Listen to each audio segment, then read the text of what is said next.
Welcome to Chem News. I am your host, Andres Palma. Today, we will talk about a very important problem that many people do not know is happening right now, and that is the acidification of the oceans. We'll continue with you, Ika. Thank you, Andres. I am here in the Tec de Monterrey, specifically in the library, and we're going to interview some students here to see if they know what acidification of the ocean is. Hi there, what's your name? Andrea. Do you know by any chance what the acidification of the ocean is? Honestly, I don't have any idea of what it is, but maybe something about the climate change, so we're gonna like that. Thank you very much. Thank you. Hi there, what's your name? Oscar. Oscar, do you by any chance know what the acidification of the ocean is? No, I don't know. Thank you very much for your information. Hi there, what's your name? I'm Carlos. Hi Carlos, do you know what the acidification of the ocean is, or do you have like any guesses based on the name? Acid in the ocean? Okay, very good guess. Thank you very much for your information. As you can see, not many people here in Tecnológico de Monterrey know about the acidification of the ocean, which is very concerning since it is a very important problem that's happening right now. For more information about this, we'll follow up with you, Juliet. Ocean acidification is a chemical process that occurs when the excess of carbon dioxide from the atmosphere is absorbed by seawater, forming carbonic acid and lowering its pH. Ocean acidity is directly related to the food chain, as it affects key organisms and debris, such as plankton and coral, which requires carbonate ions to form shells and skeleton. This reduces survival, which harms sea animals that depend on them for food, creating a chain reaction that destabilizes the entire marine ecosystem. Seawater acts as a natural buffer system due to the presence of carbonate and bicarbonate ions. These ions neutralize pH changes by reacting with acid or base. Carbonates and bicarbonate react with the hydrogen ions to form more bicarbonate ions and water, which prevents the pH from changing drastically. However, the ocean's ability to act as a buffer is being compromised by increasing the amount of atmospheric dioxide of carbon. Thank you for this information, Juliet. As you can see, this problem can go from bad to worse. We are already, as humans, facing the consequences of our actions. We have entire islands who are projected to disappear in the coming years. We have some that have started to disappear, and things will only get worse, as I mentioned. Luckily, we can still make a change. There are many solutions taking place to de-acidifying the ocean, returning to a normal value, and in some way, preventing this issue from happening. I'll pass you over to my friend Miguel Pimienta, who will talk to you about this. Hi Andres. One of the solutions we can find is the ocean alkalinity enhancement. But how does this work, alright? This is a geoengineering strategy that aims to counteract the ocean acidification by adding alkaline substances to seawater.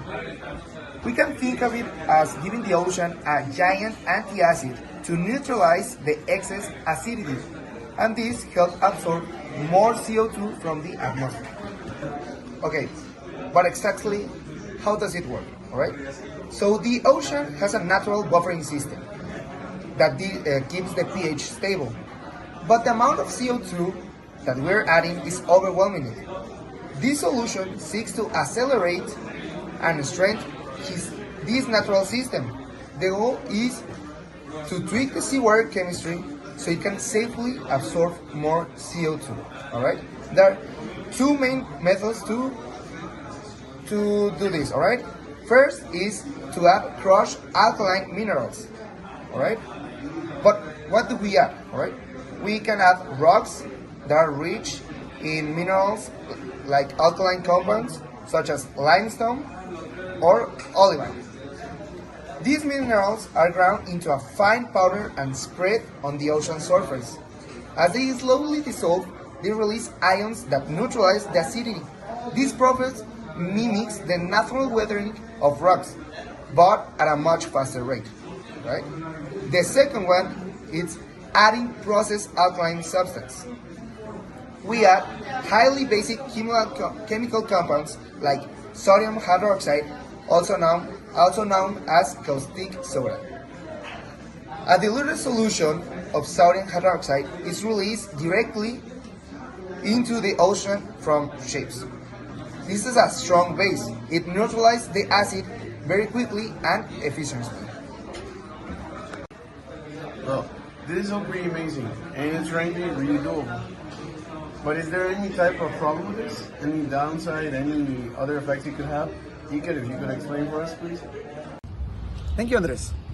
Sadly, yes, there are a lot of negative aspects to this. Sadly, for example, have you thought about how expensive this could be?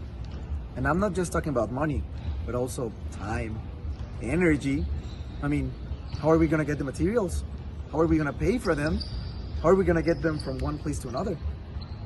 Those are not things that they will tell you when they pitch you this idea. But now, speaking about the solution itself, what is showing us that we will not just affect the animals? Are we really sure that no single animal in the ocean is gonna get affected if we pour minerals or if we pour solutions in the ocean? Not only this, but the legal aspects.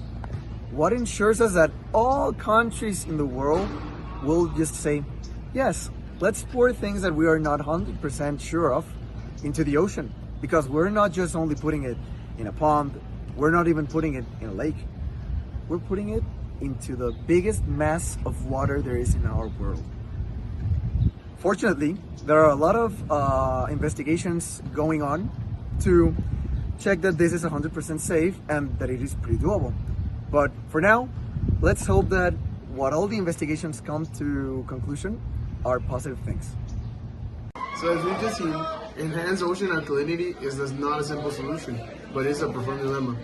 On one hand, it's one of the few technologies that can simultaneously remove atmospheric carbon and reverse the devastating acidification of our oceans. A 2-for-1 solution that, in theory, could buy us valuable time. But as our reporters have laid out, the how is fraught with massive risk. We're talking about altering the fundamental chemistry of the seas on a global scale, which has potential for unintended ecological harm, from heavy metal pollution to impacts on the entire marine food web. It is truly a scary-finding thought. This technology perfects frames from the high-stakes gambles of the climate era, intervening in nature to fix what we've broken, without knowing if the so-called cure could create new problems. For now, enhanced ocean alkalinity remains a crucial but deeply uncertain field of research. It is only a powerful idea for now that scientists must now prove that could work. Thank you for your time, and this is all in Chem News. We'll see you on the next one.